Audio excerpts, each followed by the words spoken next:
परिणाम कुठं कुठं झाले? शिवजयंतीवर सुद्धा परिणाम झालाय सभापती महोदया। 19 फेब्रुवारी जी माननीय विलासराव देशमुख साहेबांनी निर्णय घेतला होता आणि मनोहर जोशी सर आज ते हयात नाहीयेत, पण जोशी सरांच्या कालावधीच्या नंतर ती लागू झाली। ती लागू झाल्यापासून 19 फेब्रुवारीची शिवजयंती आम्ही साजरी करतो।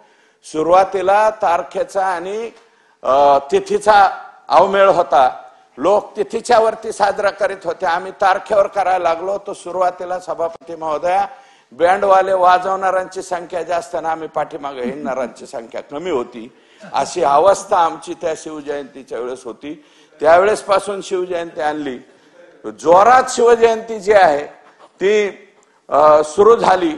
परंतु सभापती महोदय ह्या कालच्या वातावरणामुळे शिवजयंतीवरती सुद्धा परिणाम झालाय। जरा माझी विनंती आहे, सगळीकडे थोडीशी नजर टाकून बघा की दरवर्षीच्या शिवजयंतीत सगळ्या समाजाची गर्दी किती होती आणि यावेळेस नेमकी गर्दी किती होती, या सुद्धा गोष्टीचा कुठेतरी विचार जर शिवजयंतीवर परिणाम होत असेल तर आता कुठेतरी थांबलं पाहिजे, असं माझं स्वतःचं मत आहे।